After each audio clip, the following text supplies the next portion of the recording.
I would have straight up just left the freaking this call if he said quiet, legit like. At least you didn't fall off your chair, damn it. Yeah, I'm not falling. If you get off, I fall off my chair while we knowing, yeah, you're good job. I have a tendency of falling off my chair in interviews. Hi everyone, welcome back to another CSESoc podcast. This is episode 5 of Getting to Know CSESoc, and today we'll be joined by our hosts, myself, Caleb and Fiona. Hi.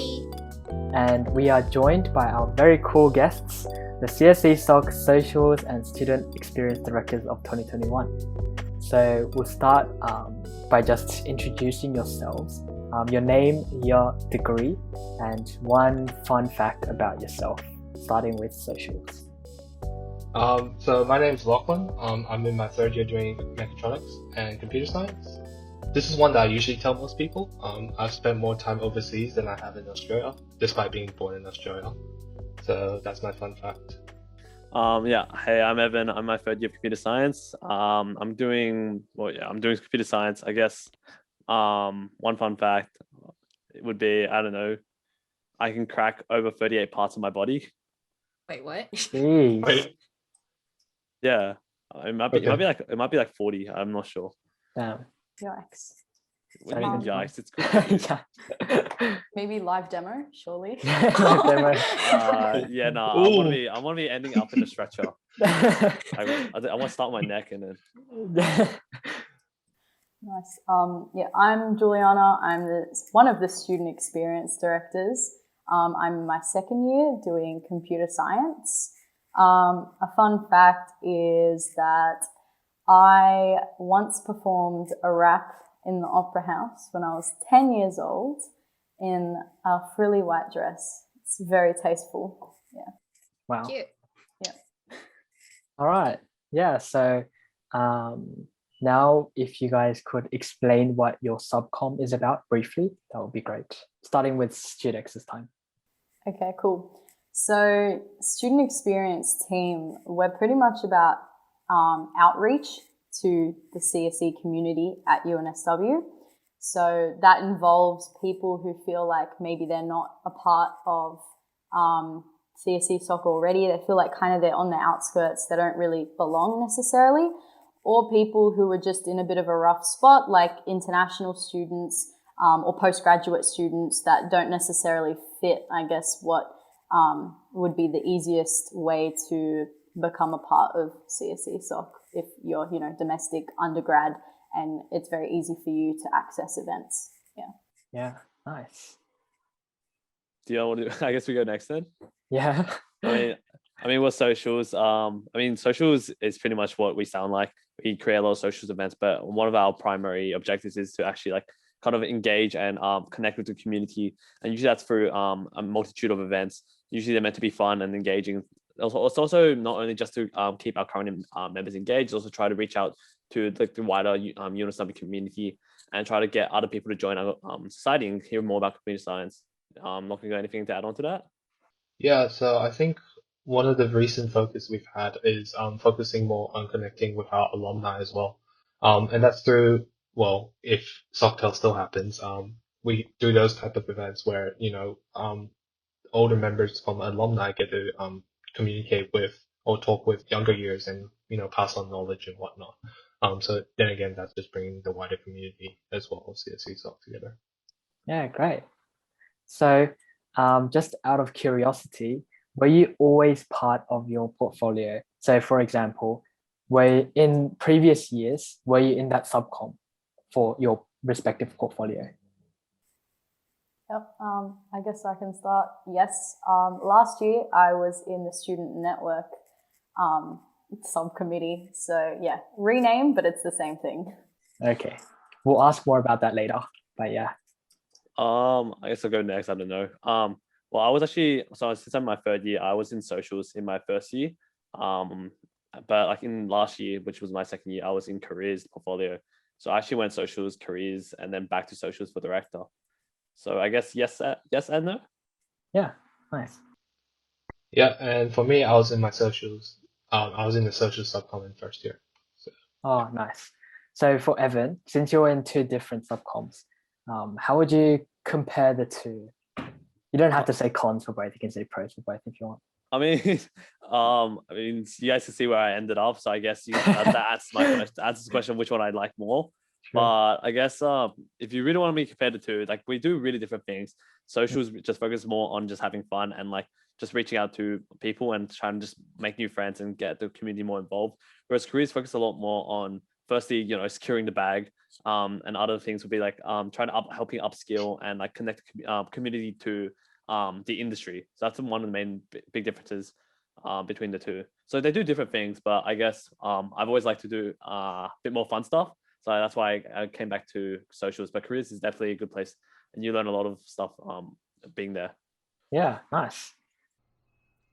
So this episode is more of a retrospective podcast where we'll be looking back into the past events that happened this year.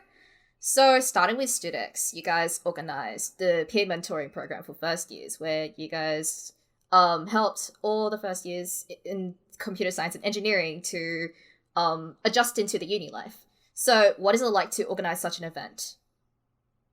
Well, I think being my very first event that I organized as a director, it was really diving into the deep end. It's probably the biggest event / like overall program we've run all year. It's like it starts before you would think it does. Like pretty much the minute you become a director in November, you start planning peer mentoring because you need to recruit mentors and interview them, and you need to create lots of resources, documentation, train the mentors, and then you need to open it up to actually accept mentees, and then you have to form groups, and that's all before the program's even started, right? And then it's a term of the program. So it was a lot more planning than what I thought it would be, but it taught me a lot about like how much work goes on behind the scenes for a lot of these events to take place. And I'm sure like socials can add on with some of those huge events you guys run, like camp.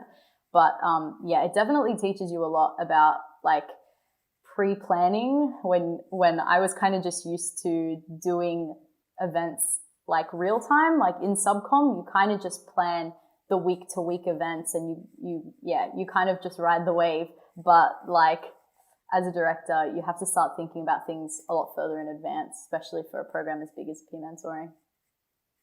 Yeah, so what other challenges other than like that sort of aspect or hurdles that you didn't really expect out of the program?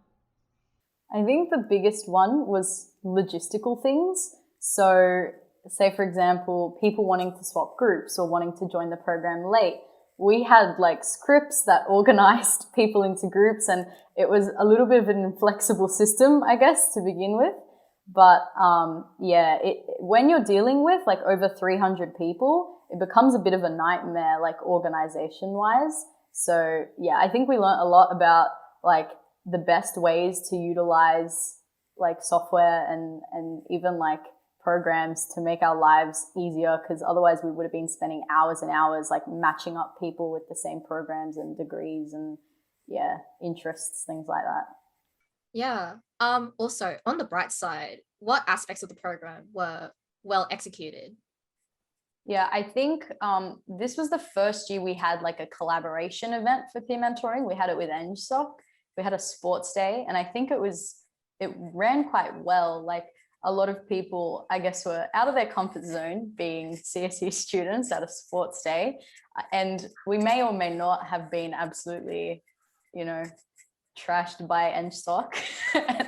But I think the main point is everyone had a lot of fun, and it was really nice to see like the intermixing of groups as well.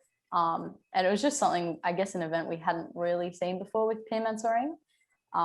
So yeah, it was quite nice. It also had like, I think one of the highlights for me as well was when right at the start of the program, when everyone was on like the Globe lawn eating their Subways, and like Hayes and I just looked out on the lawn and we're like, that's a lot of people. Like wow. Like, so yeah, that was definitely a nice moment. Yeah. Yeah, the peer mentoring program, it is very successful this year. And is there like anything you learned from that experience you could improve on for the next year? Yeah, I think a couple things. Specifically with like weekly challenges, we definitely did those a lot on the fly. So I think we'd want to have a bit more of a plan for, I guess, once the program started, because we did so much planning pre-program, like recruiting the mentors, training them, all of that. And then once it started, we were kind of like, what now? Because like we had done so much before, and then we were kind of just faced with another round of planning. And I guess we weren't as prepared for it because the program already started.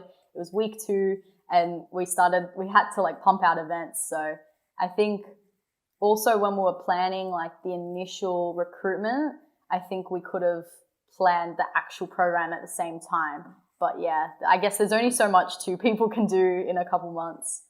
Yeah, thank you. So for socials in terms of events, since you guys organized the first year camp this year, would you guys say it was a success? Yeah, I'll take this one. So basically, the way we measure success is through our feedback form. So our feedback form, I think when we looked back on it, we tried to get almost as many campees to actually fill out the form, because we do value people's feedback, right? Because it's a constant way of us improving camp. This year, the average score was around 8 out of 10. And we believe that that's a really good score, considering that previous camps they weren't as well like adjusting to COVID and whatnot. So as a result, the quality of camp wasn't as good. I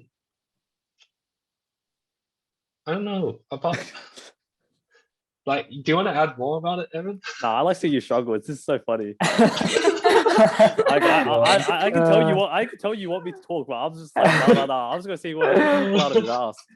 I don't know.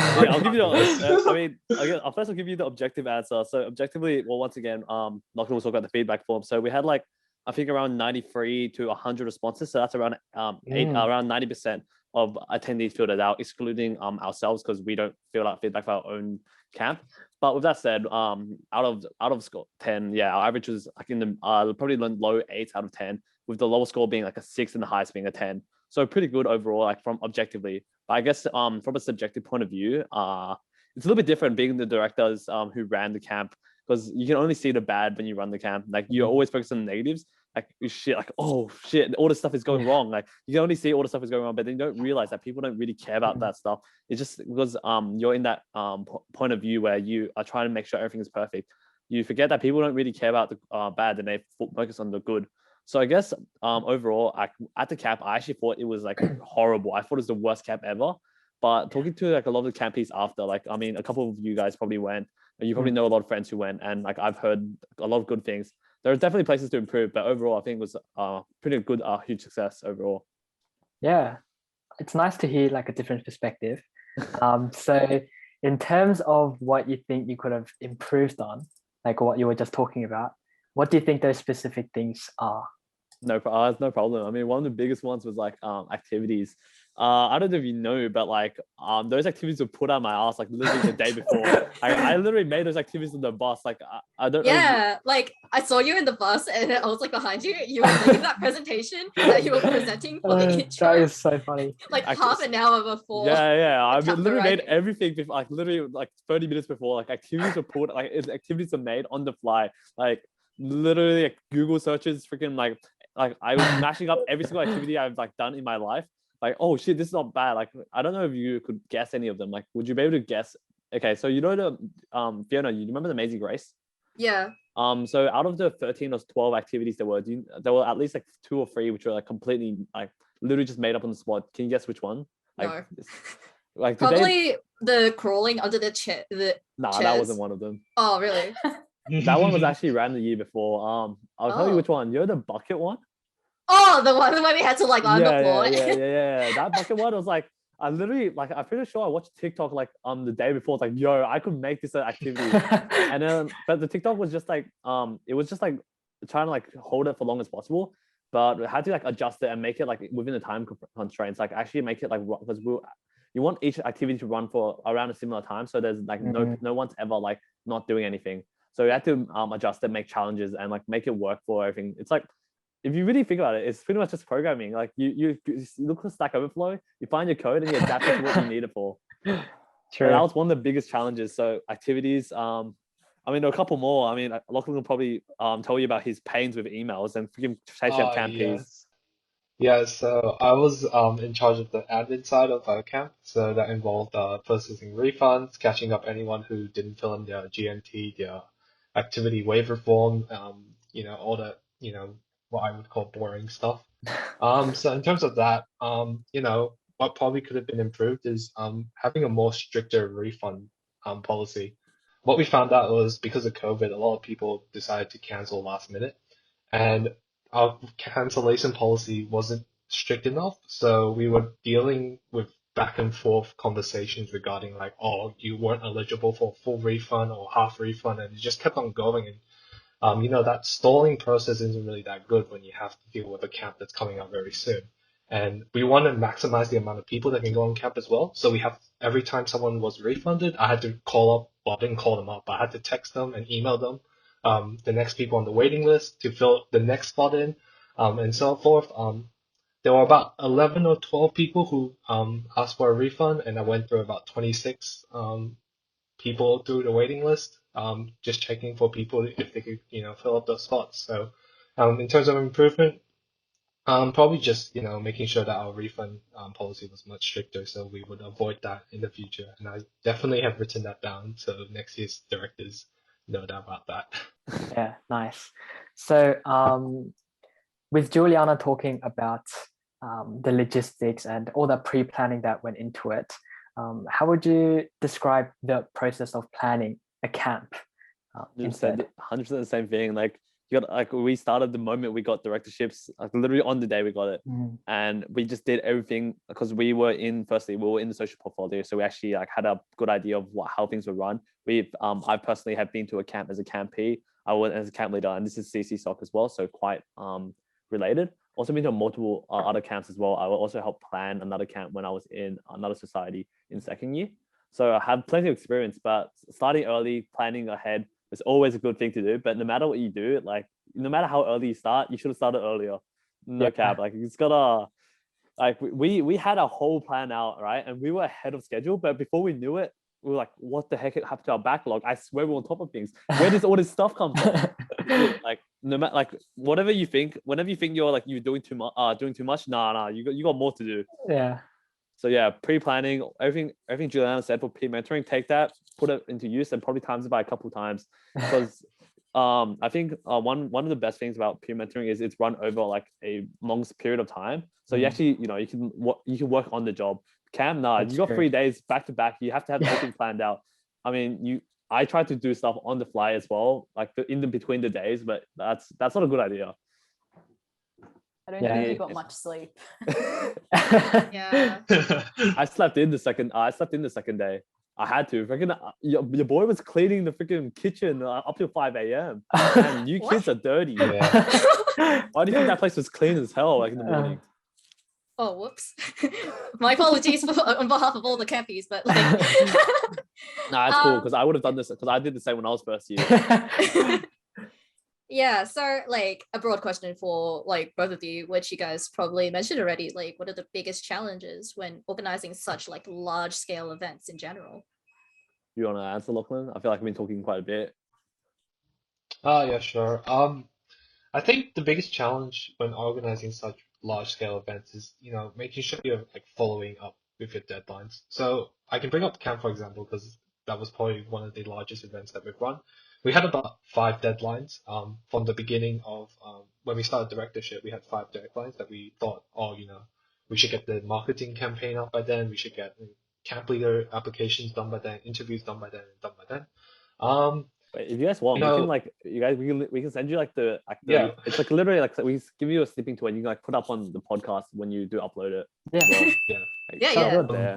But basically, the hardest thing is, like what Evan said before, like, things come up, or in crudely saying, shit comes up. My favorite one was the freaking booking a room. That one was my favorite. Oh, yes. Yeah. So we had a whole entire plan about camp leader inductions. We're like, on this date, during this time, in this location, and we my forgot gosh, to yeah. send the room booking to the ARC delegate, and that meant we could not have a room Even when you booking. send them, the room bookings Yeah. are a nightmare. Oh my gosh. So we tried to take their camp induction booking room for the peer mentoring welcome party, the one that had hundreds of people, because we didn't have a room for the welcome party like the day before, and we were freaking out because we're like, where are we going to put like 300 people? We can't just put them on the lawn, like they need a room. And we tried to steal their room. But yeah, it worked out in the end, but it was split across 2 rooms because of COVID and like the 4 square meter rule. Yeah, we eventually delayed it and said it was because of COVID, but really what happened was we just forgot to book the room. Just the front. But yeah, room booking was absolutely just not fun. We planned everything out. Everything was good, right? We had the slides done, we had the Kahoot done, we sent out all our emails, everything was done, everything was planned. We just forgot to book the room. Can't run any of that without a room. So that was a nightmare. It's basically like all the unexpected things that come into play, right? Exactly. Yeah. And it's the ones that you don't think about as well, like, that just come out of nowhere, and you like kind of have to react on the fly, or put your best expertise into thinking what would be the best way to solve this problem. Yeah. I also, out of curiosity to the socials as well, like you organized Pub Crawl early in the year as well. What is like the challenges in organizing an event which is like outside of campus as well, like in the city? Man, Pub Crawl was so much easier than camp. Oh my gosh. Yeah. Like after doing because I mainly worked on Pub Crawl. I mean, one of the things we do, like you might as well have an insight into how socials does things. It's like when we run events, myself and Lachlan, we usually take like a hold of like take the reins of one event, so that we have one person on top of things, and also we have less conflicting opinions. Firstly, secondly, we also get people know who to go to, like so subcom or like other societies when we do collabs, because Pub Crawl is a collab event, so they know who's the main point of contact. So that's one of the things we do to make things a lot easier and make things a lot run a lot smoother. But with Pub Crawl, that was so much easier after coming from camp. Camp was absolute nightmare. I think like every subcom should like go through running a camp at least once. Like running a camp makes you realize how much work goes behind. Like whatever you thought there was, times that by like 100. Like no cap, that shit is. Oh, that shit! I don't want to do another one, man. Like, makes you really appreciate, going to a camp and not having to run it. But with that said, it really just prepares you for like any other event. I don't know why it's the first thing that directors have to do. It's literally the hardest thing that directors have to do, but it's the first thing you have to do. But with that said, makes everything else easy. Like Pub Crawl, for an idea of how things were run. Firstly, like we organized like the theme, the dates, and after we reached out dates, we thought about like potential bars. And since we have multiple societies working on it, we just allocated and delegated calling each bar up and trying to like trying to firstly secure good deals for us as a society, and also guaranteeing them like a lot of people to be able to come and for them make money. Some of the interesting things that popped up was like some bars had like a minimum spend, so you had to spend at least some money, like some certain amount of money, so that you wouldn't have to pay like the excess. We were a little bit concerned, like not sure if we could reach that. So like the one bar which actually had this minimum spend was the Cidery, which is our second bar, and we were like, they said like you have to spend at least $1,000 or you guys will have to pay the deficit. And we're like, shit, $1,000, that's a lot, man. It's like, wait, $1,000 with it like within the whole cohort or something? Within the hour that we booked it for. Oh. So we're like, yo, that's like for a drink. Okay, so discount drink's like $5. So that's like what? 20 times 5. That's a wait. How? I don't even know, man. It's like 200, 200, like yeah. 200 drinks, right? It's like 200, like 100, 200 drinks. Like, dude, that's and we have 100 people going. That's like 2 drinks per person. That's not too bad, but like. What do people don't want to drink? It's the second bar. People want to go out. Like we started thinking so much, and we just overthought. So those are some of the complications, but we just like decided to run with it. Eventually, we ended up smashing it by like 10 times. We hit like 10K or something like that. Yeah, people spend a lot of money on alcohol. I mean, I did spend like 9 drinks in the total of 3 bars, but like There you go. Like so then those are some of the complications that came up during the planning phase, but we just got over it. Other things was like COVID actually, like there was a lockdown I think there was the barbecue guy. Was it the barbecue guy which caused us to lock down around that time, I Lachlan? think so. I think so. It was Yeah, the barbecue galore guy. yeah, man, the freaking barbecue guy decided to travel like the whole of freaking Sydney for a road trip in one day for no reason. Decided causes us a lockdown, and then which is actually dead smack in like when we wanted to run our pub crawl.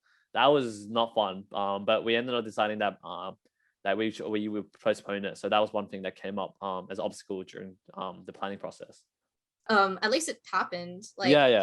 it's better than just canceling it in general. Yeah, I mean, so another option was to just go ahead and run with it, like sitting down, but that wouldn't be as fun. Like kind of boring, kind of dead, not as good. Like you can only drink while sitting down. You can't move around. Also, a bunch of other restrictions in place. Like you have to have masks. I don't remember, but we just decided like either we make it a lit night, or or have no night at all. So go big or go home, pretty much. Yeah, makes sense. You guys were talking about, Evan, you said that you really wouldn't want to do another camp again, but were you in talks of having an all years camp potentially? Yeah, that was meant to be like a few days ago, actually. Yeah. Lachlan, you want to talk a bit about that one? Yeah, so I think the all years camp was one of our, I guess, most ambitious plans yet. Considering that we've been kind of, I guess, jaded in the sense of, camp, all-nighters on camp, cleaning up on camp, dealing with all our tickets, refunds, whatnot. I think with running an all-years camp, we saw a lot of positives or a lot of things we could take away from the all-years camp. Even now that it's not running, we still had a lot of things we could take away from it. So one of the main things we could take away from it was more for the subcom. So the subcom was actually interviewing the camp leaders as well. And we felt like this was a very valuable process for the subcom because it gave them first-hand experience into, interviewing. Which is not really a skill that, I would say most other subcoms would usually get. And this is all about easing the process in terms of if they were to become the socials director next year, they wouldn't have the same, I guess, getting hit by a truck pain and effect, struggle. the pain and struggle of running a camp that we didn't have as much, but definitely some people might have. So that was one thing. Another thing was just giving them an insight into how we usually run camp. Although we didn't get to the activities, at least they got the camp leader application interview part down pat, which is also really important because you can't run a camp with no camp leaders, right? You can't run a camp with just two of us. Like me and Evan, we can't just run the whole camp. We need our camp leaders. And ultimately, it's about forming that team and making sure that team's cohesive as well. So we gave them a bit of tips, tricks regarding that as well. So yeah, I guess TLDR, I mean, you were asked, like, I did say I didn't want to run another camp. And I don't know, it sounds hypocritical that we were running another camp or in the plans of doing it. So my TLDR would be, so some of the positives of running another camp is like, firstly, like CSESoc hasn't really, or especially socials, hasn't really done a big event which caters for like, all years, and like people like, oh shit, first you camp, that's so fun. I wish I could have gone on that. I missed out. So we wanted to help other years be able to, have the same experience of a camp, because some other societies do all years. Another thing would be like, kind of it helps the next generation of directors be better directors and sets them up and not get thrown in deep end. So those were some of the main things. And one of the reasons why I didn't mind doing it was because I had a team under me. And it wasn't just me and Lachlan trying to smash out the camp by ourselves. We actually have, friggin' 9 slaves below us to help us. So it wasn't just all us two. It's a lot easier when you have, 9 underlings to help you out. I mean, you guys know what it feels like to be an underling. You guys are running. I see you guys running this podcast. Where are your directors? Huh? Giuliana, do you have anything you want to add on to that? Like biggest challenges in organizing big events? Or I definitely agree with the room bookings thing. Booking through it was so much stress because they also don't tell you whether or not the booking's confirmed until like literally the day before the event. So you're just like, even for trivia night, we were sitting on the edge of our seats like, are we going to have John Clancy to have this event in or not? Or even though we submitted the booking request like a full 10 weeks before, like the minute we realized that the welcome like party thing, it took so long for the booking request, we were like, we're submitting them all now. So yeah, that. And then the other thing I thought of was when you guys were talking about postponing rather than cancelling, the sports day I mentioned, it was forecast for torrential rain when we planned it, and it was actually the day that the lawn like filled up and flooded, and people were swimming in the Facebook. Oh, jeez. That's the day we were gonna have the sports day. I forget. yeah, my gosh, that we happened just this postponed year. it by a week. Imagine like sports day, it's like Yeah, swimming. Swimming. Yeah, Just Water make it a sports. swimming tunnel. We could Yeah, have that was had actually one of the interesting things we had in our interviews.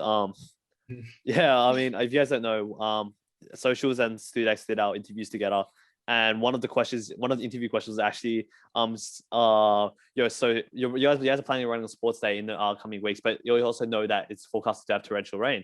What do you do in this situation? I remember that question. Yeah, that was really Yeah, I just remember that us one. asking subcom what to How do to think when we were about problems. panicking. We were just getting them to brainstorm our ideas. Yeah. So we'll now move on to an easy and fun BuzzFeed personality quiz, which will determine which CSE executive you are. So basically, it's really quick, and how it's going to work is that one of you will read out the question and we'll alternate. So we'll go Evan, Lachlan, Giuliana, Evan, Lachlan, Giuliana, and then discuss your thought process and why you chose the option you did. And don't forget to let the audience know what option you chose. Do I read it? Like, what do I do in my spare time? Yeah. Do I answer it now? Yeah.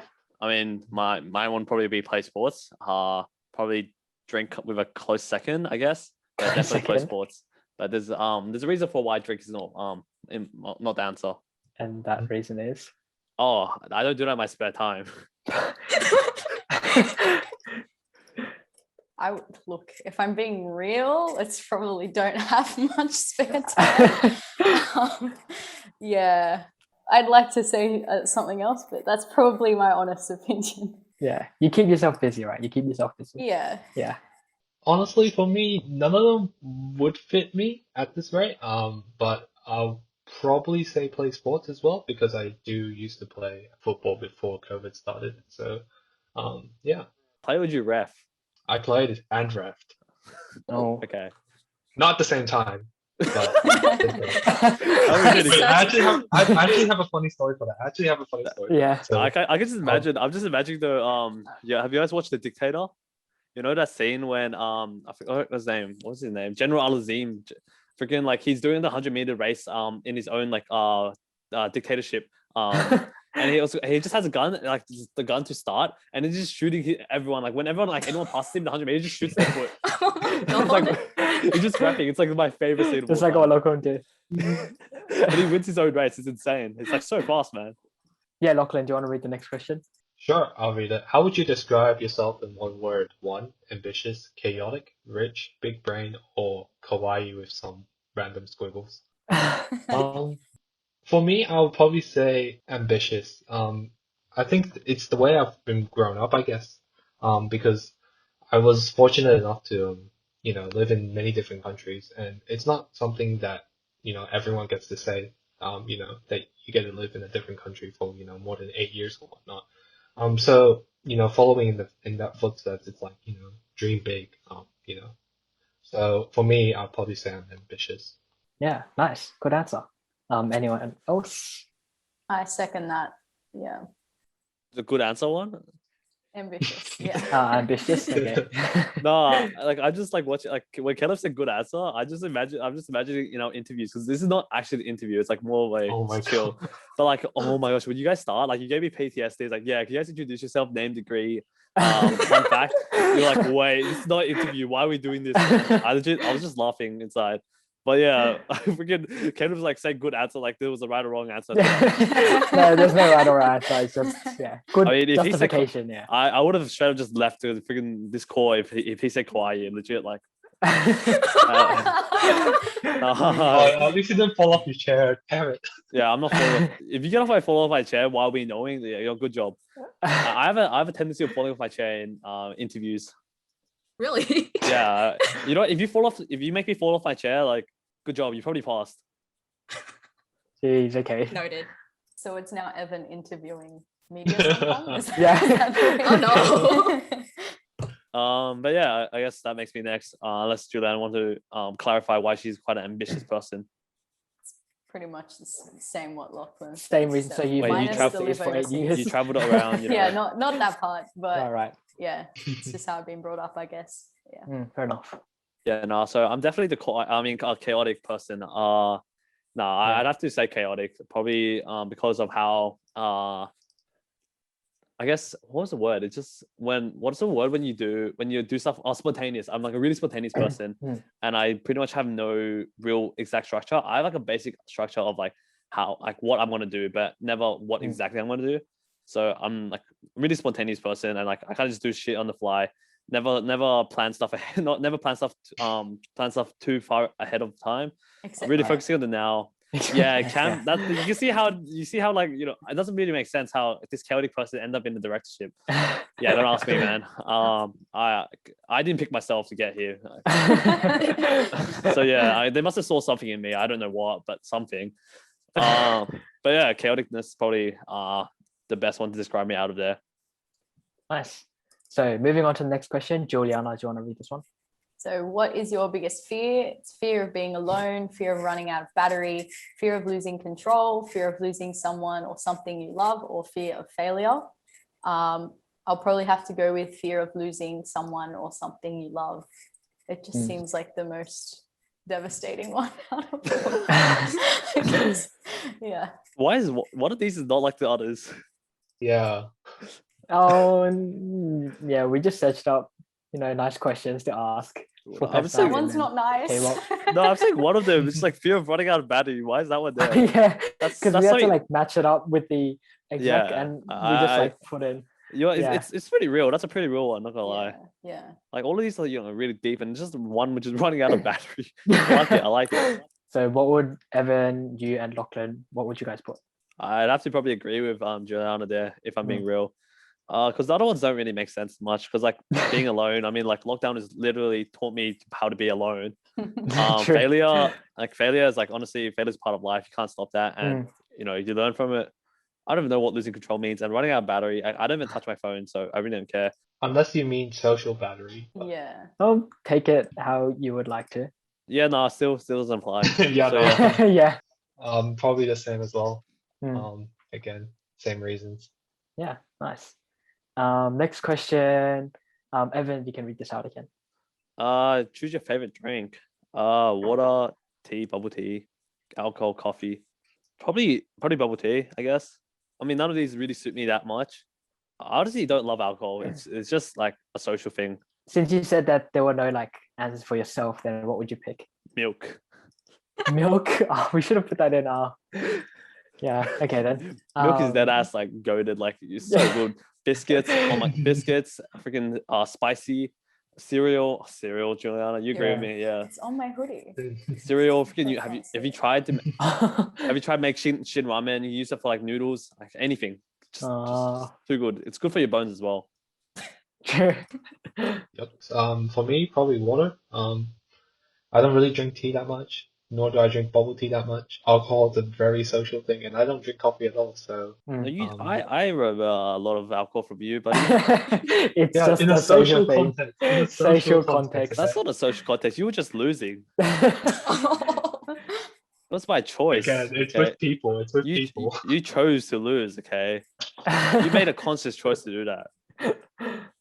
Well, I do drink coffee. I like coffee, but I drink like 4 to 5 liters of water a day. Hence my 2-liter water bottle. I carry this everywhere with me in my uni bag. And I can't leave a room without it. So definitely water. That's like what everyone wants to be like, but no one does it. But it's then you have to pee a lot is the problem. Yeah, right? that's true. Sometimes inconvenient. Lockdown's pretty good for that, at least. True. All right, we'll go on to the next question, and Lachlan, you can read this one out, please. Cool. What is the first thing you do when you get out of bed? Take a shot, start vlogging, drink coffee, check your stocks, or go for a run. Honestly, I don't do any of them. Then what would you say would be closest to your personality, or what would you do as well? Make breakfast. Okay, well that's you can put that through coffee. You brush your teeth. You don't brush your I do teeth? brush my teeth. I do brush my teeth But as you well. just said, what's the first thing you do get out of bed? Just But go I make straight to make the breakfast. I make breakfast first, then I brush my teeth and I eat. Oh, in the meantime, I guess, yeah. Fine. Because steaming takes time, so you can Mm. save time in between. Oh, man's making bougie breakfast. I just make freaking mac and Yeah. cheese or freaking cereal. We're done. Breakfast? What's I gotta make breakfast? I just don't eat. Yeah. I mean, I wake up usually in the afternoon, it's like 3 p.m. and then like I skip breakfast and lunch Just not all breakfast, together. Just have dinner. Economical. It's economical. Breakfast is the best meal. efficiency. The most important meal. So what about anyone else? Yeah, well, look, none of them are exactly right. I guess I'll go for a run because the first thing I do is work out. So, yeah. Wow, 4 to 5 liters of water a day. You work out in the morning. You're like that girl.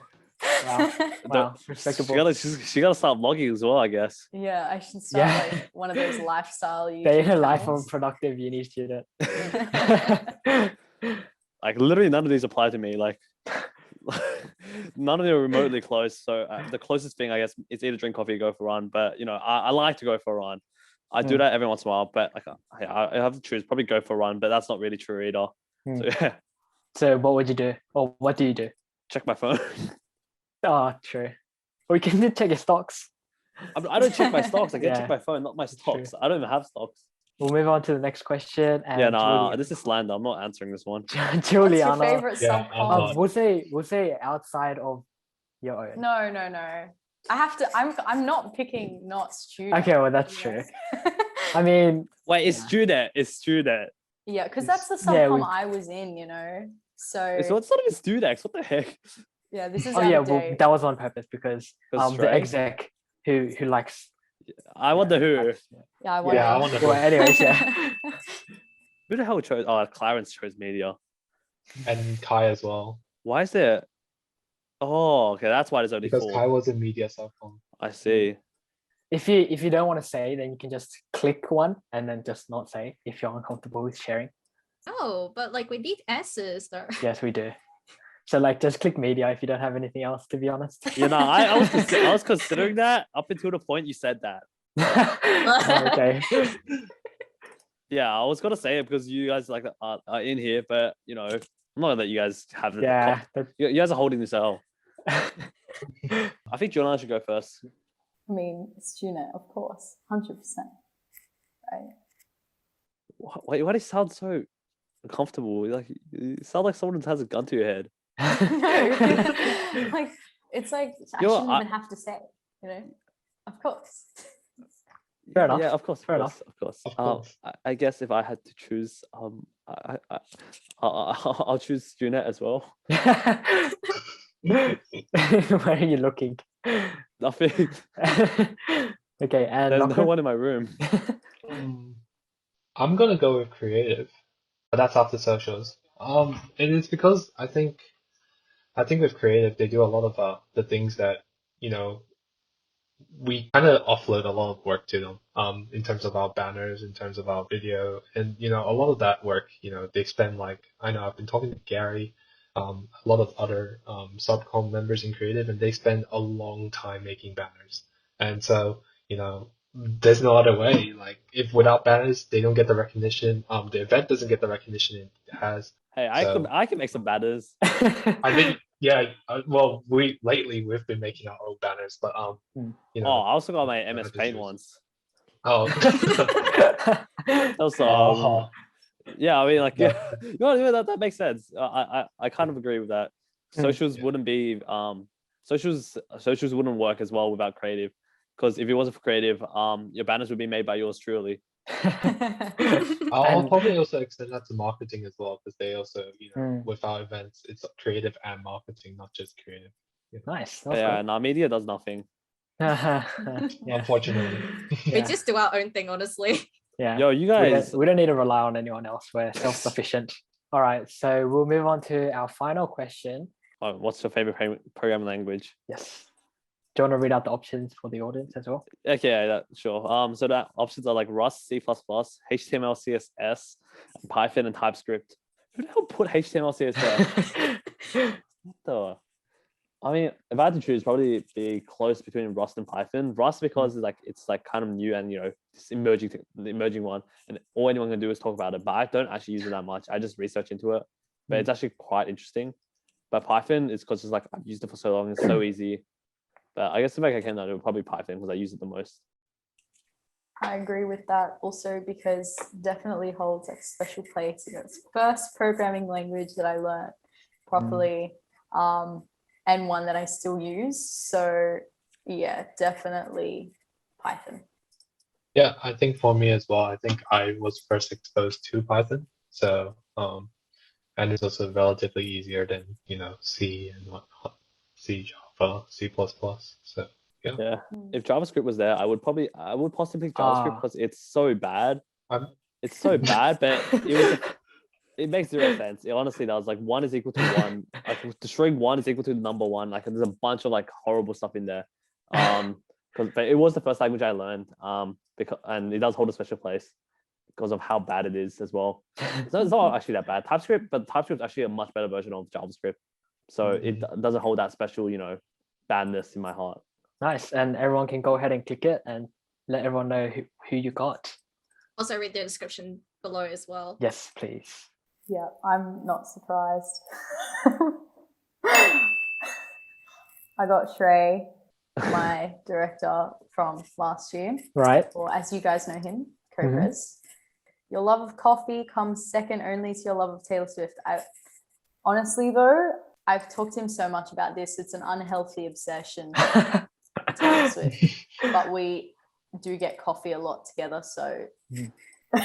And then when you're not passing around your DoorDash link or Messina card, your bright coloured hair can always be spotted in a meeting or at a co-op CSESoc event.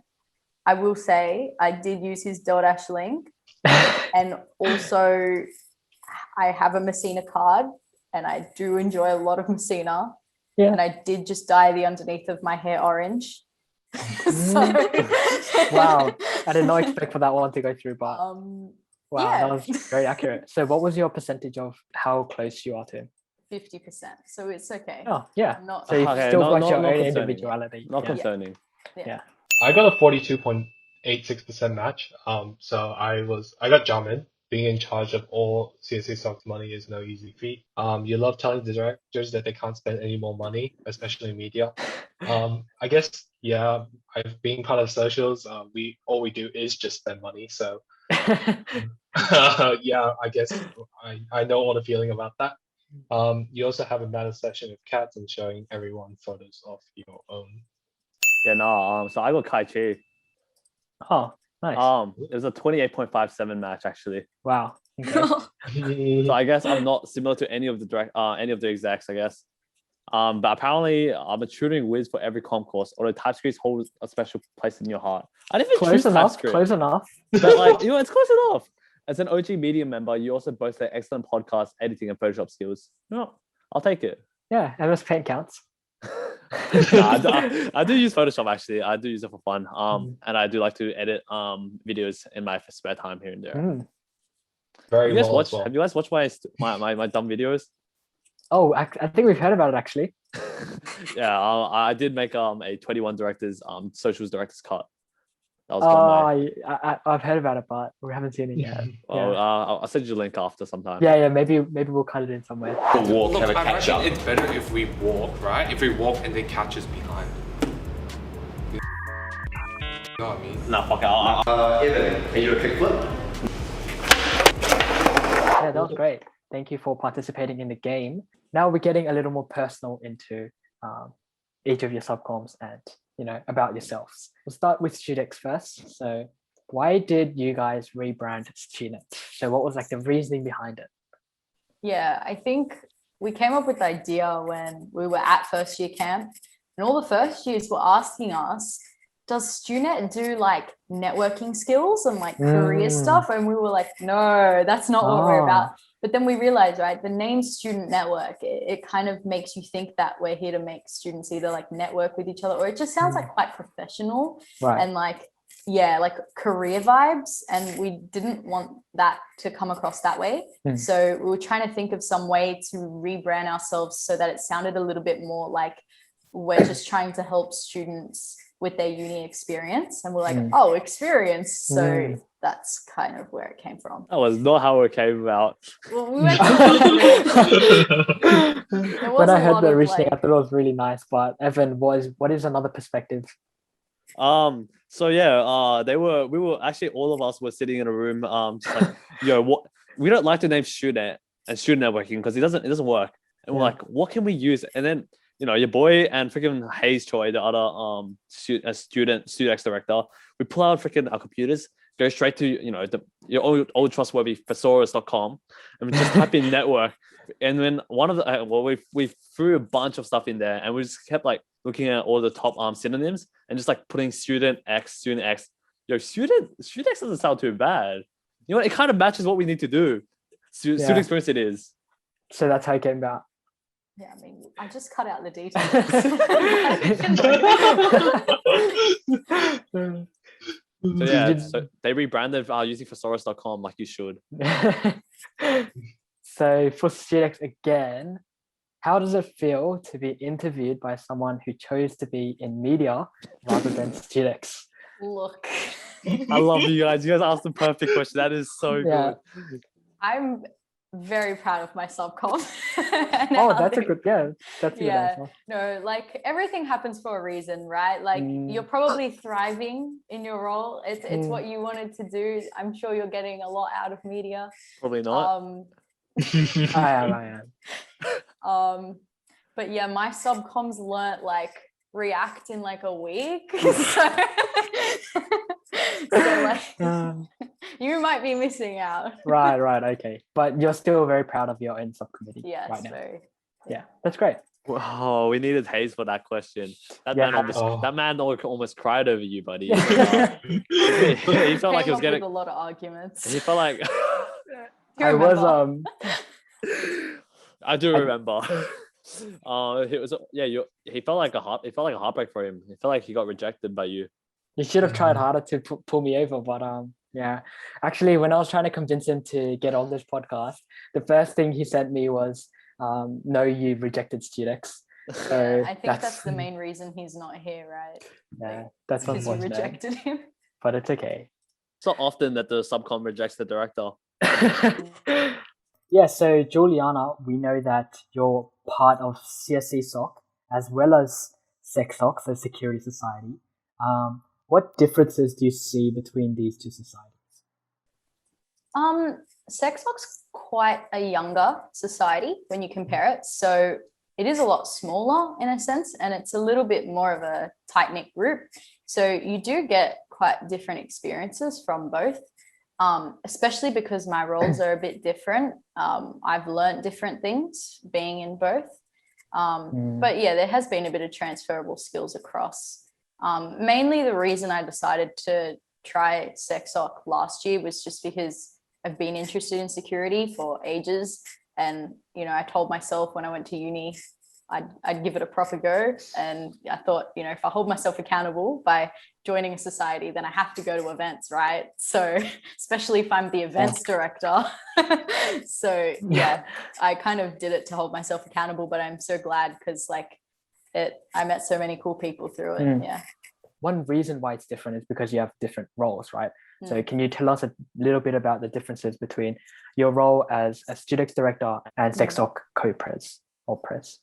Yeah. So being pres is a lot more of a management role, people management. So you just have to be across all the portfolios. You don't really get to be so much planning nitty gritty parts of events. So with CSESoc, it's a lot of planning for specific things. And you have quite a lot of control over how things go.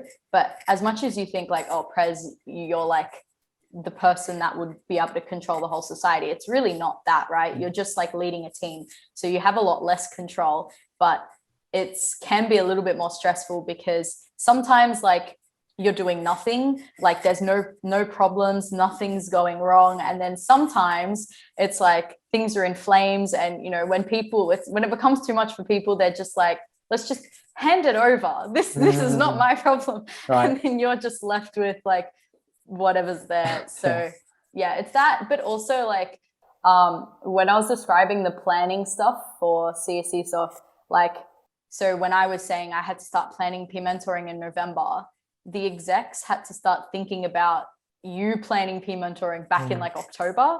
So it's like execs are thinking like a month ahead of you to make sure that like everything ends up being on schedule and like organized as well. So yeah, it is a bit more of a like, you have to have a lot of foresight. And then also people management. Like when I first became pres, I was like, how does one run a meeting? Like, how do you just like, run a meeting and keep people like interested? But yeah, it's like a skill that you kind of need to learn. It's good soft skills. And it's also heaps of fun how you can just do kind of whatever, like you're not tied down into top of the anything. food chain. Yeah. But then also like in CSESoc, right? Like you get more fulfillment when you do one specific thing, you see it to the end, you watch the event, you're like, okay, I planned that. That's like my idea come to life. So you do get a bit more fulfillment when you see your ideas kind of flourish like that.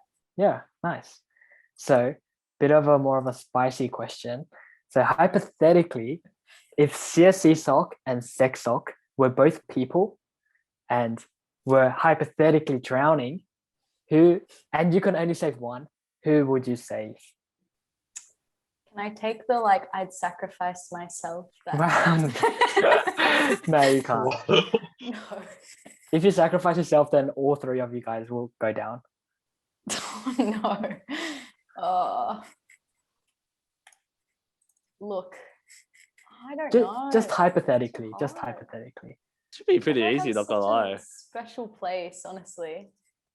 I feel like if I could do some sort of organization first where I could make sure like SecSoc become like a child of CSESoc, like, it's like comp club, but it's SecSoc, and they'll be like, okay, I'm happy now, I can sacrifice SecSoc. Right. I can't otherwise. Like, so basically what you're saying is CSESoc and then SecSoc under it. Like you would save CSESoc and then try and form some sort of like other establishment of SecSoc. Yeah, no, she just leave it to die. die. Like, just leave them to die. Remember what podcast you're on? I know, Sure. but like, just say it. Honestly, no one's gonna watch the SecSoc podcast. It's fine. Yeah, no one's gonna watch it. I have big plans for it. Like, well, we did, and COVID, but we're carrying on those plans. You'll see them next year, and I feel like it hasn't had its chance to like show UNSW yet. CSESoc, you're already a big dog. We get it. We get it. You're big. Like, yeah. So in like the sense that you want to like nurture SecSoc to be like reach its full potential kind of thing. Yeah. Okay. Bit of an ambiguous answer, but yeah, we'll take it. Nah, I'm not taking that. Okay. You guys have been emphasizing focus on international students or an outreach to students who can't be in like the same position as domestic undergraduate students in Sydney. Can you tell us a little bit more about like this purpose and the vision behind Studex and how you guys are working toward achieving this? Yeah, I think it with international students, we didn't really know, we had this huge barrier, or a big barrier in Studex just in general, is how do you make events for groups that you don't like personally identify with, right? Because you don't know exactly what they want. So it was a lot of like reaching out to friends and doing a lot of research and things like that. And we found that most people want resources that can kind of last beyond just an event. So that's what kind of sparked our ideas to do things like guides. So we are in the process of developing like a postgraduate guide and an international student guide, and like a WeChat. So it's like constant communication, and the electives website as well, things that kind of last beyond just one event. We kind of got this feedback from last year when we ran the imposter syndrome lecture/talk with Hayden Smith, and we put it up on YouTube. And live, we might have had like 50 people come, but then we realized once we put it on YouTube, we had like hundreds of people watch it. And we're like, this has way more of a lasting impact than a one-off thing because people can come back to it. So we also did things like we made study notes with like cheat sheets for 1511 with the hopes that like it's something that people can carry with them and use next year and things like that. So yeah, we're just hoping that we can like reach more people by having those sort of resources. Also, it's a way that we can reach out to groups a bit more safely, I guess, than just an event, because like realistically, we wouldn't really know how to run. We don't have many ideas for how to run an event for international students, mainly because of the language barriers. So we were like, if we can create a resource and it can be translated, it's probably easier for people to gain a benefit from. Yeah, I think that's a great approach. So one of those things that you mentioned were like the course review or electives website. So can you tell us anything about the website right now? Since it's unreleased, you don't have to release any confidential information, but yeah, anything about the process or how it's going? Hayes and I decided that we, like pretty much on a whim, he just messaged me one day. He's like, because we had plans to do an elective guide, like a Canva PDF style thing. And it's been in the works for over a year now. And yeah, we were just kind of not happy with how it was going. And he's like, what about a website going on with our theme of, you know, having things transferable? Because we want to update this. We don't want it to just kind of be a 2020, 2021 guide and then just like become irrelevant in 3 years' time. So we're like, what if we made a website? And then we asked the execs and they're like, you guys are crazy. What are you, like, you're not projects in your space. And we're like, no, we can do it. So stay in your lane. Stay in your lane. Yeah, literally. And like some of our subcom haven't even done 1511 yet. Like, so we're like, okay, we're about to teach them like JavaScript, React, like UI design, everything, Git, in like 2 weeks, and we're going to make this website. Wow. And it's actually going very well so far. I don't want to jinx things because we want to plan to have it out by mid T3, but it's been a great learning process and also bonding. Like it's been great to work with subcom like every day on something pretty cool. But yeah, I think it's definitely what we needed instead of just a PDF. Which becomes, like I said, irrelevant in like a year's time as the course changes. So like that long lasting effect. That's nice. So funny you mentioned about projects, because I was going to ask you if you guys are trying to take over projects with what you're doing, but it seems like you guys are just sticking to this project and looking forward to it. So we know that you are a co-op scholar. We know that it's a generic answer. So what's it like being a co-op scholar? So a more of a fun question is, do you feel a sense of superiority over the rest of CSESoc as a co-op scholar? God, really? No. What are your thoughts on co-op, I guess? Honestly, it's like the same as any other comp sci student. Like most people go through uni and they'll do a couple internships, and that's pretty much what co-op is, I guess. So it's like very much the same. If anything, you get paid less, but you know, that's tea. But yeah. I mean, if you're anything like Stray, you know, the exec that you're closest related to, apparently, he doesn't, you don't hear the end of it from him. So, that best on co-op, I think. So if you're anything like him, wouldn't you just feel just a little bit sense of superiority over the rest of us peasants? So, you know, behind closed doors, you'd be surprised that Stray doesn't. He's sometimes shit talks come up. Just wow. Especially when he's at certain companies he doesn't want to be at. So, wow, that's a lot. That's a big tea. Yeah. It's all a front, you know. Next question for both of you guys, socials and Studex. So you guys are directors for your subcom team. What is it like to work within your respective subcom teams this year? Honestly, it's been a blast. We've had a lot of fun. Just like, you know, like, well, before COVID hit, we had a lot of fun in terms of like just getting to know each other. I was once a subcom member, so I used to be in that same position, and now I'm in a director role. So, I mean, majority of the social subcom in our first years, so, they've just come out of school, so some of them are a bit more immature than others. But, I think it's a good learning experience because it's a good range of people that we have in our subcom. We do have a fourth year as well, so, And a third year. and a third year. Hopefully, the younger subcom members, I just learn want from to say them. that third year is not any different from the first years. Yeah, true. That's why I was reluctant to say it. That's why I was reluctant to say third year. But we do It have a was third really year. a first We have a year. third year with the Didn't mindset want of to a first mention year. him. Yeah. But yeah, it's been great.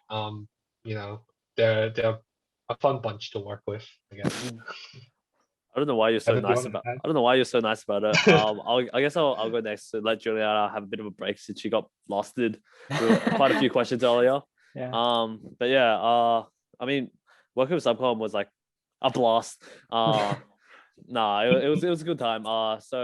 Firstly, it did like make it did ease the workload off us. We actually got to offload a lot of stuff, but also makes I guess directorships a little bit more fun because you get to have a bigger team and have a bit more of an interactive experience. It's not just two people crashing out freaking events, just like smashing out events after event. You actually get like a few more people to talk to, work on stuff, and have bounce off each other with new ideas and get a bit more opinions. It's pretty fun. But yeah, since before lockdown, we were still working on our kind of our subcom development because we did have like a plan going forward with how we wanted to raise these subcom, I guess, so like children. So yeah, they start off with like a lot less workload, kind of just working on like getting the bonding right. So we worked on like getting the chemistry and having a lot more fun, getting to know each other in our first term. And in second term before lockdown, we focused on like trying to get them on board with like helping like running activities with a more involved process, but still being there for them when they need and kind of helping them along the way.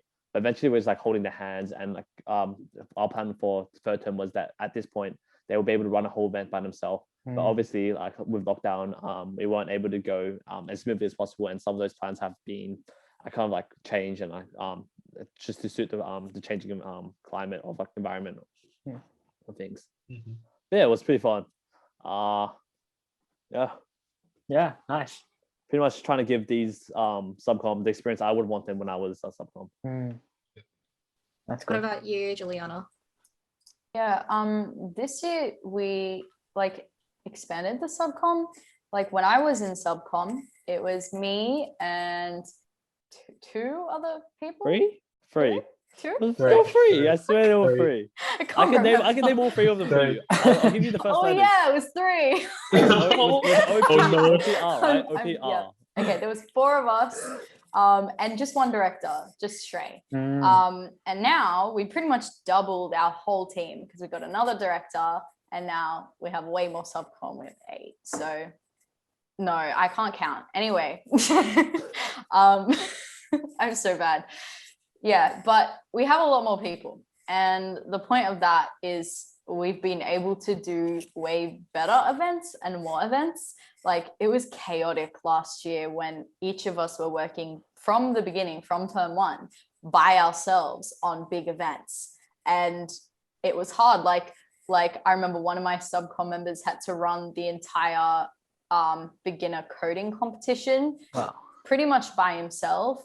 And like, he wrote some of the questions too. I'm like, he hadn't even done he'd just done 1511. And I was like, oh no, it was a bit of a mess. So yeah, this year it's been a lot better having like a lot more people just to help, but also for ideas. Like we've had like different ideas and being able to run like different styles of events. Usually, well, StuNet in the past, we followed kind of a structure and everyone just knew, like you did peer mentoring T1, and then in T2, you just run the coding comp. And then in T3, you might have 1 or 2 like very small events, and that's kind of it.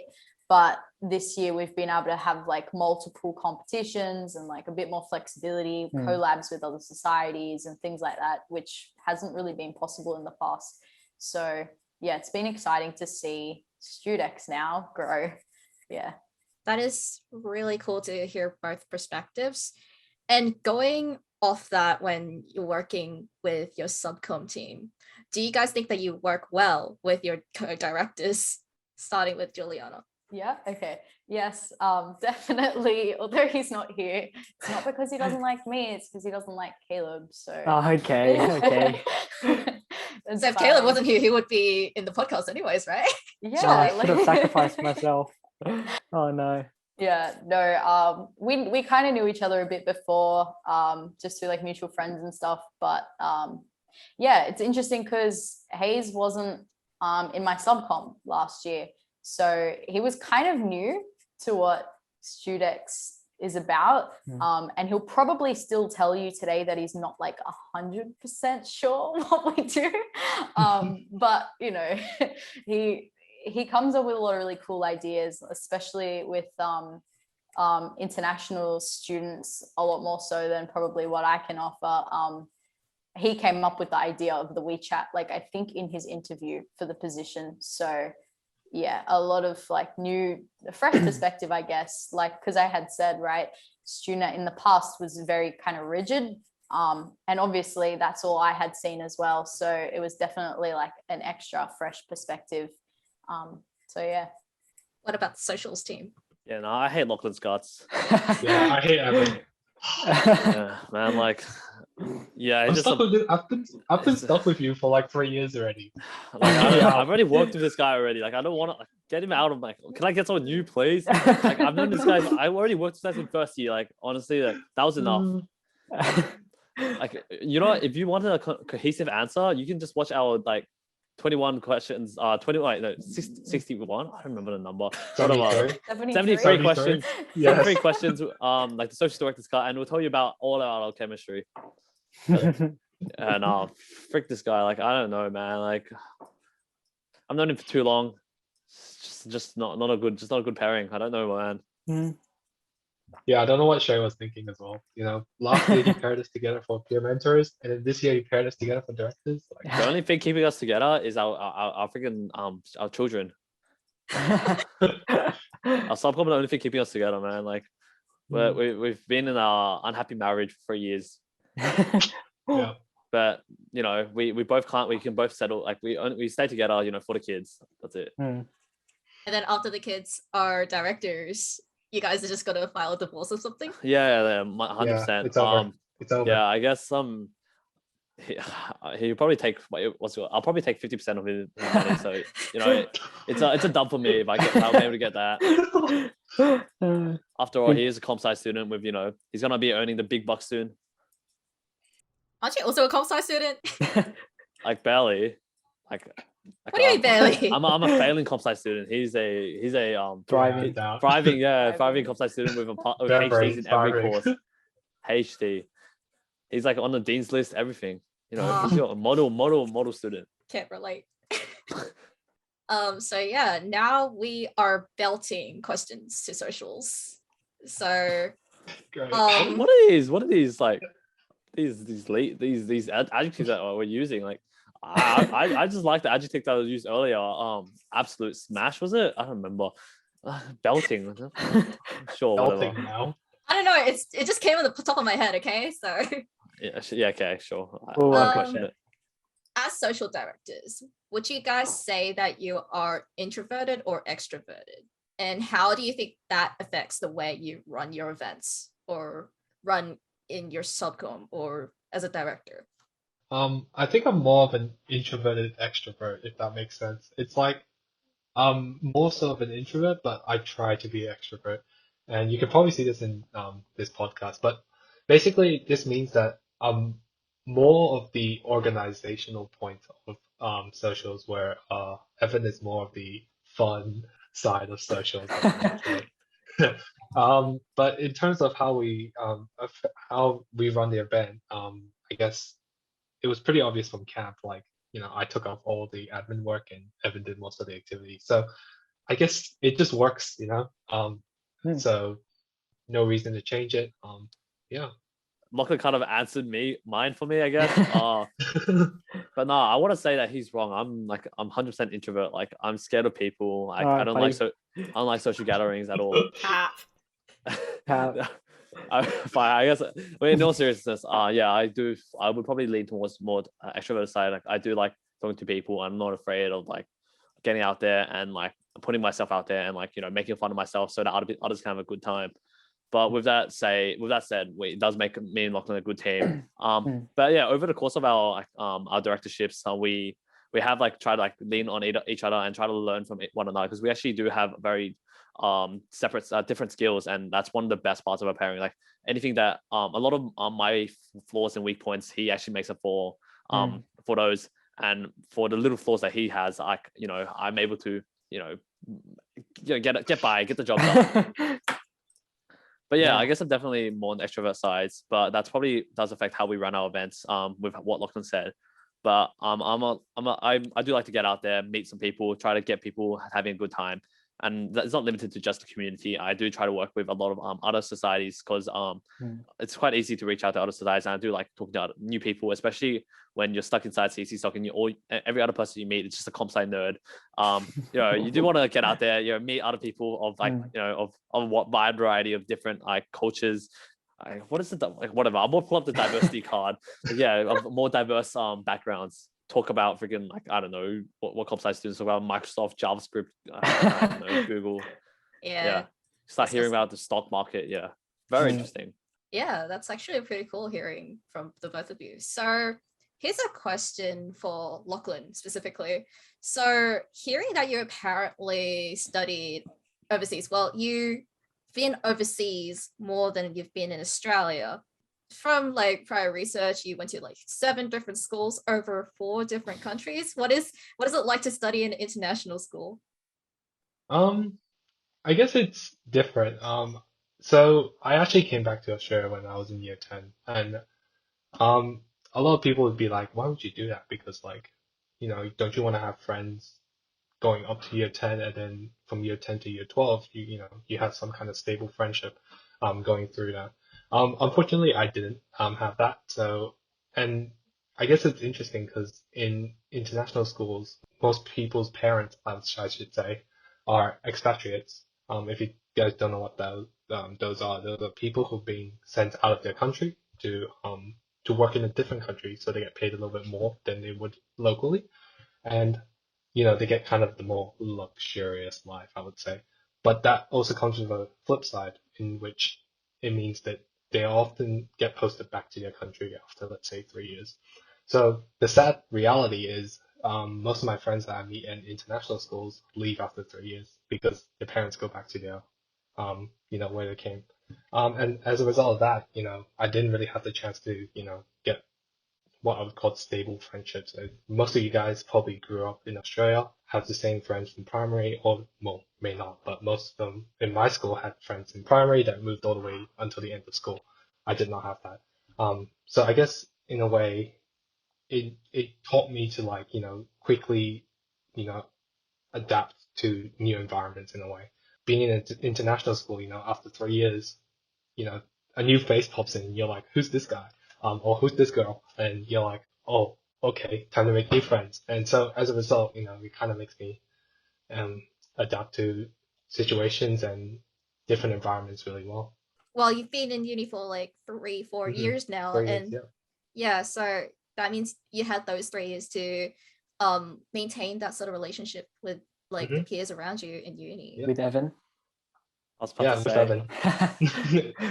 I don't get paid enough. Now I guess I can go into the nitty-gritty bits about being in international school. So most of the international schools that I went to were in China, and they went off the American syllabus for some reason. So I guess that's interesting because there's a high proportional amount of international students there that are actually South Korean, surprisingly. But I guess I grew up with a bunch of different people, like in terms of culture. So I guess I'm culturally aware in the sense, in that, I grew up in a melting pot of, let's say, people from diverse backgrounds and, diverse upbringings in a way. Yeah, nice way to put it. Yeah. And now we have a specific question for Evan. So since you're such a Beanock, have you been in have you've been like involved in a lot of societies, not limited to CSESoc, as well as taking internship roles throughout uni. So how do you balance your uni life work within your directorship of societies and internships and work experience? I didn't read the script until like pretty much as this like podcast was happening. So I was reading the script and I was like, why do you guys know this? Who the hell give you all this information? Because you guys definitely did not know this. Unless you guys been stalking me. Resources. Please rat them out. Who is it? Genie? We can discuss this after. With the right payment, we'll give the names. Hey man, I already told you your boy is broke. Your boy is struggling. I'm trying to get money off my sugar daddy Lachlan. Why do you think we're still friends? I'm telling you, I'm not even paid enough. I don't have nothing. I mean, anyways, I guess like seriousness. I mean, this is actually a pretty interesting question. It's like, I don't know if you guys heard of the triangle. Like, have you guys heard of the old triangle, like back in high school, where you got sport, you got sport, I think sport, fun, and like academics or something like that. I don't remember. It was more like food. Like, it was like sleep, social, studying. Yes, like, I think sleep, social, academics, right? It's still like the three, right? But I guess in my case, the three is like, I guess social, academics, and also like what's it? I guess career. Yeah. So but yeah, I'm still only human. You know, the easiest way is that you sack one of them. You can only choose 2 out of 3. So I guessing I don't know if you guys. I mean, you guys were asking about internships and societies. So I guess you guys can tell which one I sacked. I sacked my academics. But for those who know me reasonably like well, and I have actually done a course with me. Yes, Lachlan knows. I don't really do my assignments or tests until like literally 8 hours before it starts. I've never started an assignment more than a day before it's the due date, which is not something I recommend. But if you're saying like how I do balance it, that's how I balance it. Oh my god. Another thing that I do is I actually only do 2 courses a term, which I've done ever since first year, and that really does help keep the academic failure to a minimum. So damage control. Damage control, exactly, right? So I do 2 courses a term, which frees up a lot of time to have a lot of fun with friends, and also do more society work and kind of get more of uni life, as well as getting a part-time job or internship, so that I actually can fund my fun. Yeah. But yeah, because like I guess I think you guys might notice and probably realize it before lockdown, but our society life isn't cheap and does cost a bit of money. It's not like it's expensive or anything. It's just that like when you go out, it's quite easy to spend $50 a night just on dinners and drinks, like karaoke, pool, whatever you might be up to. But one of the things I do recommend is actually doing 2 courses a term. It's actually one of the more people should do it. It's so much fun because I think coming into uni, like I did really value uni life and also like the experience you get in uni, because like it's something that you can't get ever again. Like before you're graduating and you're working 9 to 5 for the next 10-20 years, you're not going to get this freedom and this amount of fun and like seeing your friends like this every other day besides on a Friday night on drinks. That's about all you can get when you start working. So that's why I want to stay a little bit more time in uni, and one of the things I've done that is to not sacrifice, I guess like slow down my uni degree and like kind of like extend it. I feel it's called underloading. That's the actual term. So I guess I underload so that I have more time to do other things and just chill for uni. That is a very interesting perspective. So question for both of you guys, Lachlan, Evan. A while ago, you were working with other societies and company sponsors as a collaborative barbecue event. What is it like having to work with sponsorships and integrating them into your weekly barbecues? Free money, extra money. Bigger budget. Better sausages. Extra money, extra advertising, Bigger budget. I mean, it's not too bad. Like usually we just because like careers just reaches out to us because we don't actually contact sponsors. And their careers just reaches out, this company is interested in barbecue. When can you guys host it? And firstly we did work on a package like deal with that. So either they can like let us run it with our normal budget, and just run a normal barbecue in there, just there. We throw them on the banner and we just get a little bit more exposure, and they come in, give out merch or whatever they want to do. Or we also have an option where if they want to give us some money or bring in like extra food, they can do that, and we can make it accommodate and make it a bit better. So I don't know if you guys know, but we ran a Arista barbecue in week 3, I believe, Lachlan. Yeah. Yeah, and so they brought in like beers and stuff, and a lot of alcohol, which was like, you know, something that we obviously advertise, and like, so yeah, Arista's here, and they are giving out free merch, so they're giving out t-shirts and stuff. So that's one of the things that we do. It's like pretty straightforward. Helping run a sponsored barbecue isn't that much more difficult. But we just need to have a bit of prior notice and also work it into our schedule and have our timeline ready. That's all. But if you're talking about actually like barbecue events, the one that we ran in the first term of term 2, that one was that was a bit of a headache, that one. But There was a lot of people. There was a lot of people. We the average line wait was 30 minutes. But so lucky to have a cue card. yeah, there you go. But yeah, so I mean, if you guys want a little bit more about that one, that was a bit more headaches. If you guys want to hear about that, I mean, sure, you can rant about it. Lachlan, you want to rant a little bit? I think I'm good. I'll just add on later. You rant as much as you can rant whatever you have, and then I can begin my rant. I guess the main problem for the event was that I think O Week was happening at the same time, and no one volunteered to be on the O Week store. So I got some of my subcom to be on O Week store as well. So we were down, I think, half our subcom because they went to O Week store for like, they wanted to help out, also get some free merch as well. And that meant that we were operating at a, you know, lower capacity or lower production rate, I guess. And not slap that on top with the foot, like how do you call it? The foot traffic of Globe Lawn, like you got yourself a disaster, you know, like waiting to happen.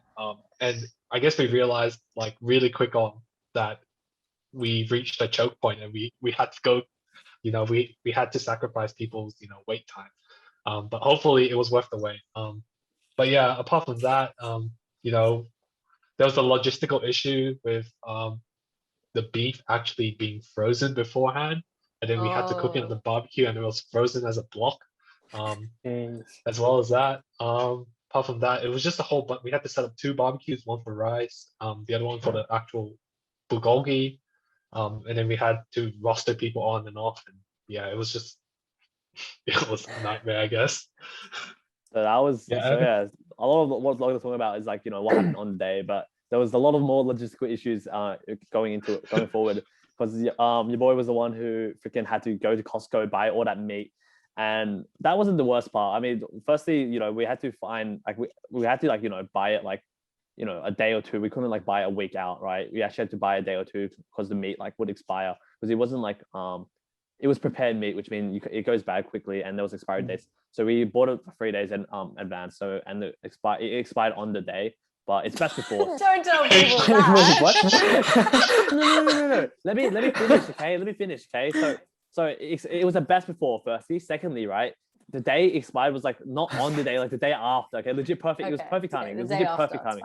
Like I did research. I did my research. Okay, usually they make the meat like, you know, perfectly, so that you can store it for 3 days. So I had to buy it like 3 days out, right? It was not okay. Did anyone get sick? That's what I'm saying, right? And okay, look, there are food and health concerns which will all abide. I promise they will all abide it. Okay. So firstly, and that wasn't even the worst part. The worst part was actually trying to store the meat, because we had like freaking like 12, maybe like we're like 12 packets of freaking 1.4 kilogram meat. Like each package was like on average, like, you know, like, I don't know how to describe it, but like an arm's length, right? And no one's feeling that in the fridge. And like I was convincing our parents to, you know, store, you know, like meat for some society. You know, have you guys ever tried to explain what a society is to your parents? It's not fun. Oh god. No one understands what they are. Okay, like I legit started calling it. Yeah, it's basically a business. Like it's like a job. It's like a job at uni. Yeah, and that's what it is. Unpaid job. Yeah, paid. But that's what I started doing was like I had to split the meat between all the subcom and try to work out a way of getting them to uni quick enough so that it wouldn't, you know, not freeze. So I had to drive them, like work out driving schedules to actually drive them to uni, so that to get them into the uni freezer so that it wouldn't, you know, go bad, because that was really bad. So, but on top of this, we actually were trying to buy a new barbecue at the time, so we had the added logistical issues of a new barbecue. And so I had to also buy that barbecue as well, and we had to like set up the day before and test the barbecue literally the day before. Luckily, everything went all right. But besides that, we got everything to the uni, eventually. And with the, as you probably experienced, like the freaking meat was fucking goated, was it not? It was not some good shit. It was actually real meat too. It wasn't It's really like good some mystery meat from sausage. But yeah, we were planning that barbecue for like probably like 5 weeks and 5-6 weeks in advance. We booked out the Globe Lawn. We started booking stuff. We learned from our mistakes. We booked out the Globe Lawn very early on. We got the barbecue ready. We scheduled all the dates. Everything went honestly, everything went to plan. There weren't like the only major issues was just like it was just a headache, and we expected a lot of people, but we didn't expect that many people. We expected it, but we expected it. We were prepared, but we couldn't do anything more. And people waited, but we started to realize like, yeah, it wasn't too bad because like we found some lecturers and like we found lecturers and to just like go up and down. Like Marshy was just there, just having chats, and people came in groups of their friends. And like, what's a 1 hour wait? Who cares? You get freaking free meat. It's free food. Like if you really want to wait, just go. Like it's fine. No one's gonna complain that you're leaving. And just it worked out fine. And it was some really good food. So yeah, I was overall like a huge success. But that was probably the most challenging barbecue that we've had. It was quite ambitious. It's never been done before. And I was one of the reasons why we went up like a couple hundred likes or followers on our Facebook page that day. Oh yeah, because like you were on the line and then you were telling people, did you like our Facebook? Yeah. I mean, like what's it like? If I was them, I would legit just like it. It's free food. Like who wouldn't like a Facebook page for free bulgogi, right? And like I don't care if we don't really care if you dislike it after. Like you can unlike it after. But overall, most people are just, if you can't be bothered to like it, you probably can't be bothered to unlike it. Yeah. And like, I think if you want to know the stats, we got like, I think 200 to 300 more likes that day, and we lost like 20 likes the day after. It's a net positive. It doesn't really matter. That's worth. Yeah, we're just paying, $800 for a couple of likes. I call it worth. Marketing 101. Exactly. But yeah, I think that was one of the things we wanted to do to like, because it was during O week, right? So like there's a lot of new students and like people actually come to uni early on in the term. So we want to get CSESoc out there and kind of like get our image out there. That was one of the easiest way we did it. I think I'll add to the sponsored regarding collaborative barbecues with sponsors. Sometimes it's actually, for us, it's actually easier. And for one prime example is the Canva barbecue, where we literally don't have to do anything. But unfortunately, Canva's not coming this year, so as a result, we don't even have barbecues, so I guess we got our work cut out. But usually, if Canva comes over, it's a lot easier for us because we literally just stand around and just chat with people. So what Lachlan means by that is like Canva literally sends cooks for us. They literally send their own like chefs and stuff, and they cook the food. Yeah. And they bring their own food, and we don't even need to cook anymore. So yeah. Wow. That's crazy. Maybe you off. Maybe you wanted to say that, like Lachlan. Maybe you wanted to say that because like no one knew what you meant by. Like, you didn't have to do anything. It's okay. It's all right, I got you, buddy. I got you. Yeah, you got me. I mean, what's said is already said. But that was fun. Barbecues, missed them.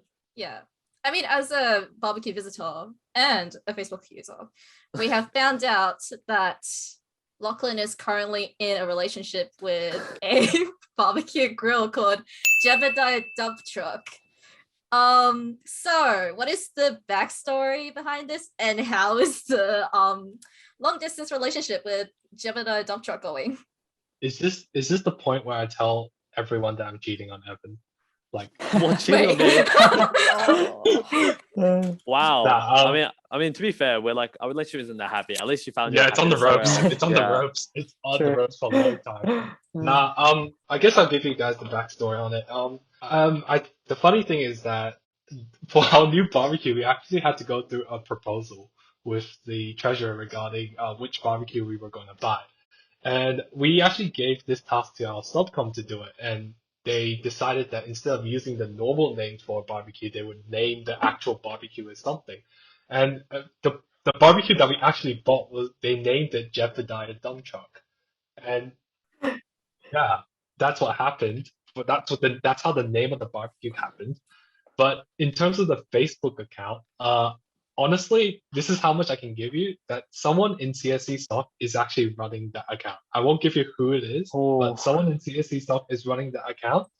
And that account is more so, I guess we found out that it's a good way to get more of a public presence, I guess. Publicity. In terms of it's all about publicity, right? So you might see 1 or 2 times Jebediah Dumptruck actually likes or clicks following, and it's kind of a meme, really.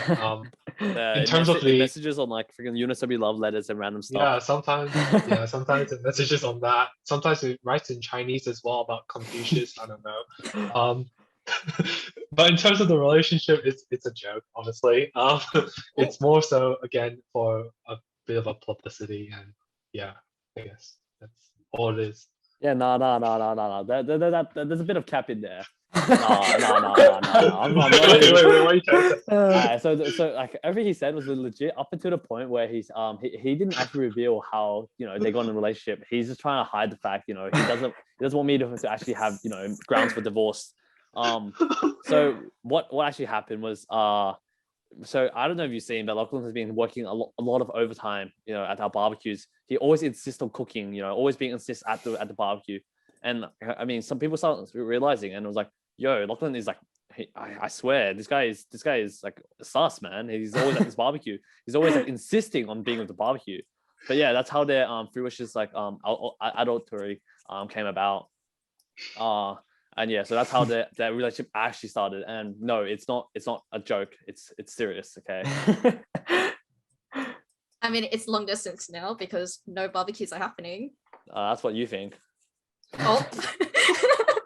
I'm pretty sure this man is going outside. I think he's traveling 5.1 kilometers to see his 5.01 kilometers. No, you're allowed to go outside your bubble to see. Yeah, exactly. Compassionate reasons. True. True. Oh.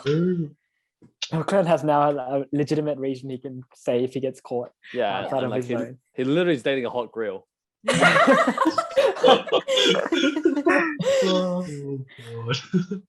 No, but if you did realize, Lachlan was also in a another freaking damaged relationship with our old barbecue. I don't know what we named it, but like if you ever saw our old barbecue, that thing was like freaking like it was missing a leg. It was missing a wheel. Freaking like a borderline freaking health and safety code. Like that shit was like the paint was peeling. Like I swear you were like, okay, it was actually safe. We cleaned it every time.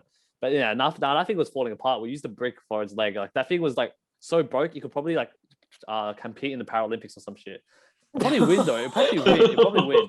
But like, yeah, that thing was it was legit missing a leg, to be completely honest. So that's why we got a new barbecue. And Lachlan, being the man he was, straight jumped on it. Just jumped on it. Yeah. Nice. Yeah, so that was the story of Jebediah Dumptruck and Lachlan. And we'll move on to our final comments now. So final few questions. So what is the most challenging or rewarding aspect of being a director? The most rewarding parts are probably when the event's happening and you see everyone interacting and like actually having fun. It's like worth it at that point. And then when you get the feedback as well, and most people like thank you for it, and like they're actually appreciative for all the work that everybody puts in for it. The other great part about it is just the community. Like everyone's always like, oh, why would you do it? It's similar to work, but it's like not, because you get to do it with your friends and the whole process is done with friends. It's like mostly memes like we just saw, right? So it's not really, it's like so different because you're with people that you can have fun with and you just like mess around. It's great. But then in the end, you actually learn a lot and can help people as well. So I like the mix between those two things, really. What's hard? Probably for me, it's probably like the short-term stresses. So when it's like you don't have a room and the event's tomorrow, that's like not ideal, and it can be like quite stressful when it gets down to it, right? Because like at the end of the day, you're responsible for the event because you're the director. It doesn't fall on your subcom, or it's not the exec's fault either because like it's your event. So if something does go wrong and you can't really fix it, then it's like, it was kind of your fault.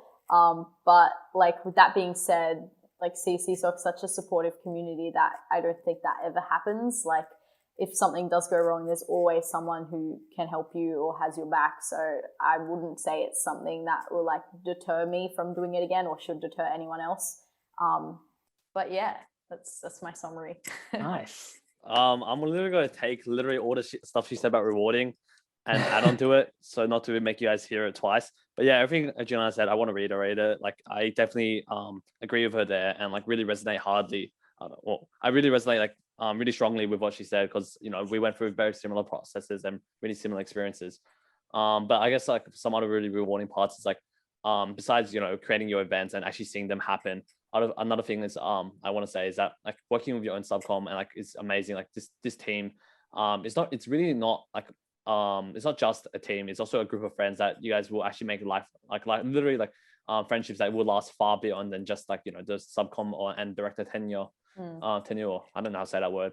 But yeah, it'll last way longer than that, and you guys have like experienced so much, you know, so much ups and downs that you guys have become like really good friends by the end of it. But besides that, I guess like some challenging parts besides like literally all the stuff we mentioned over like the entirety of this podcast. Some of the biggest challenges is like, firstly, like when things go wrong, and like that happens so much in the entire event planning phase. Other things is when, you know, last second hiccups come up. Another thing would be actually like, you know, one of the like less talked about responsibilities of a director is actually raising the subcom, which are ready for next year and like to actually take on the next challenge. So that is actually one of the challenges, like you actually prepare and raise these kids pretty much to be ready, you know, to take on your like take on you know, getting your shoes next year. But yeah, like for some of these kids come in like uni with no like social experience, having never been in uni before, and like you have to teach them like literally the ropes, and let alone freaking how to plan the whole entire event for a bunch of other people. So that's pretty challenging, but it's all worth it. Like it's honestly like really fun, like because it's worth it. You get to see like these kids develop. It actually does make you a parent, like in a way, and that's one of the things which does make me want to kind of be a parent is, and also not be a parent, because I hate little kids. Like genuinely, I hate little kids. They're so annoying. But I wouldn't mind if they get to skip all the way to 16, because before that they're just crying who don't listen to you. But yeah, like you actually do raise these kids. It's really rewarding to see these guys develop and actually change. And actually, like I've seen a lot of my own subcom actually learn a bunch of things, and they've actually grown through the experience. But yeah, like if you ask me like if I want to do it again, I probably wouldn't say yes. But if you ask me would I do it, like if I had the choice to do it, like at the start, would I do it again? Yes. But would I do it again? No. Does that make sense? Okay, yeah. I'll explain it just a little bit more. Would I do it again like after this? No. But would I do it all over again if you gave me the choice again? Yeah, yes. Nice. I guess for me, in terms of, I guess most of the stuff that's rewarding has already been said multiple times. But I guess reiterating, it's really just a worthwhile experience, because, you know, not only do you see other people grow, you also see yourself grow through the process of like when who I was in the beginning of the year is not the same as who I was now. So, you know, it's about that constant growing process as well. On top of that, you've got the satisfaction of seeing your events actually go through. So I remember when Evan and we finished first year camp, we were just like, thank God it's over. Like actually said that. But you know, it's that satisfaction, like, yes, it's done. And you know, and it's only made worthwhile because people actually come up to you and say, you know, it was such a good event, and I've actually had so much, you know, opportunities to meet new people, and you know, you're giving those people that kind of, you know, that extra hand in moving into such a new environment. In terms of challenging, Evan did actually say about like subcom. I think the most challenging bit about that is that when you first get subcom, you kind of have to assume that they don't really know anything. So you kind of have to look over them, and at the same time, you want them to, you know, you want them to give as much exposure to them, right? In terms of like, you know, you want them to get on the ball as soon as possible. But at the same time, you're also looking behind them and making sure they don't mess up as well. And I guess the challenging part of that is, you know, kind of like, you know, putting them out there and making sure that they actually do the stuff, but at the same time, you know, checking back on that and making sure that it goes to how you would not do it. Because, you know, if you were to do it yourself, you know, you could do it really easily, but someone else is not the same, right? So I guess that's one of the challenging things. And I guess more so now because we're living in a COVID era, is more about the uncertainty. And in terms of social events, uncertainty plays a big factor in terms of how we plan things. Like, 1 week we could be thinking about, oh, we could have a pub crawl next week, but the week actually comes, then there's no pub crawl because some guy's been barbecuing galore somewhere. So it's really hard to, and I guess about that, it's just like coming up with multiple plans, like not just one plan, but like 3 plans to one plan, because um for camp, our camp numbers actually changed multiple times during the period up to camp, and because of that, because of the restrictions easing and whatnot, and it was challenging because we have to get people in, and then we have to get people. We don't want to turn people away as well, so we have to like kind of find the middle ground and whatnot. But yeah, uncertainty plays a big factor in planning events, and I would say that's probably the most challenging thing that I have faced as a director so far. Yeah, nice.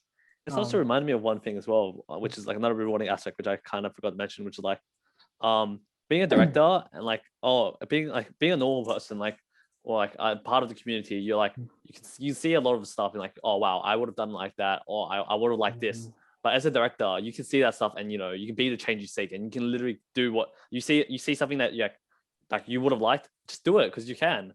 And that's one of the best parts, is like actually being able to do create change on where you wanted to see it. Like it's not on the scale of like changing the world, but you change your society, change the community, and do what stuff how you would have liked to do it.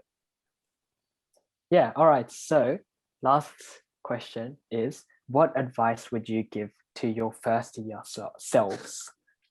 Actually, like listening to this podcast, like when Evan was talking about doing 2 subjects a term because to make the most out of university, if I were to go back in time and go as a first year again, I'll probably do that, because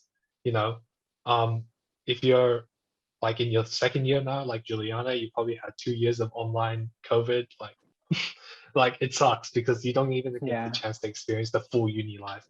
What's the point of like moving on with life when you haven't experienced the full potential of what you could have had in uni? So if I was to go back and give some advice to my first year self, would probably take 2 courses a term, like experience uni to the fullest.